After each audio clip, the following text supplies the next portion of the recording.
Merci de bien vouloir regagner vos fauteuils. Nous allons bientôt commencer cette journée. Nous avons déjà pris un petit peu de retard. Donc si vous voulez bien rejoindre les fauteuils, Olivier Pochol va vous introduire cette journée avec un petit mot de bienvenue.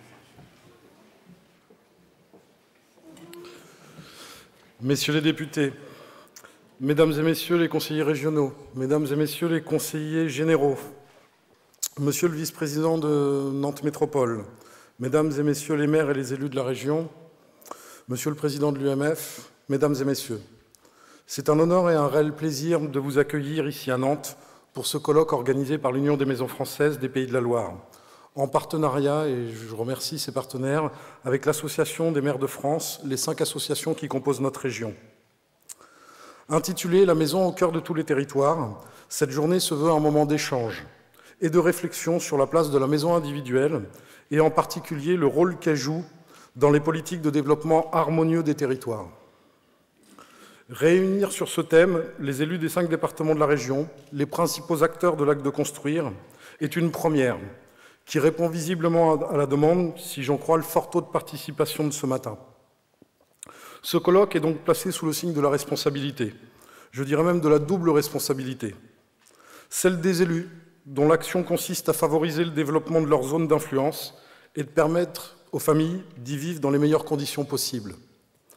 Celle des professionnels de la construction, dont l'objectif est de concevoir et construire des logements répondant aux attentes de ces mêmes familles. Quand on demande aux Français quel est selon vous le logement idéal, ils répondent massivement la maison individuelle. Sondage après sondage, ils votent toujours dans le même sens. 80-90% des suffrages vont au logement individuel. Synonyme d'indépendance et de qualité de vie. Ce plébiscite est constant depuis 40 ans. Et finalement, ce qui a changé au fil des ans, c'est moins la typologie de l'habitat lui-même que la taille du jardin. Les maisons font aujourd'hui en moyenne 110-120 mètres carrés. Mais la superficie des terrains sur lesquels elles sont implantées est désormais plus souvent proche des 400 mètres carrés que des 1000 mètres carrés. Le foncier et son corollaire, le financement, sont aujourd'hui des sujets prioritaires, primordiaux. Et la question n'est pas de savoir si on doit construire ou non des maisons, sauf à vouloir s'opposer au désir profond des ménages, mais de savoir quels sont les moyens à mettre en œuvre pour favoriser la forme d'accession préférée des Français. En d'autres termes, comment concilier les aspirations individuelles et les préoccupations collectives? Et surtout, comment faire avec les capacités de financement de nos concitoyens qui voient dans leur résidence principale le placement patrimonial le plus important de leur vie? Les constructeurs des maisons françaises, de maisons individuelles, exercent un métier noble, celui de loger des familles, celui de convertir un rêve en réalité. Ils contribuent fortement au dynamisme de toute une région.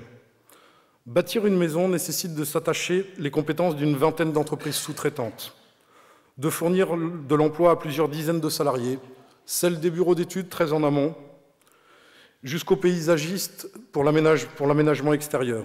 Toute une chaîne de compétences se relaie pour mener à bien le projet d'un couple accédant à la propriété. À l'échelle d'un département et d'une région, les enjeux économiques sont importants, surtout en Pays de la Loire. En 2011, plus de 19 000 permis de construire en individuel ont été autorisés, classant la région au 3e rang national, derrière Rhône-Alpes et l'Aquitaine. C'est bien la preuve que la maison répond au projet de dynamisme de tous nos territoires.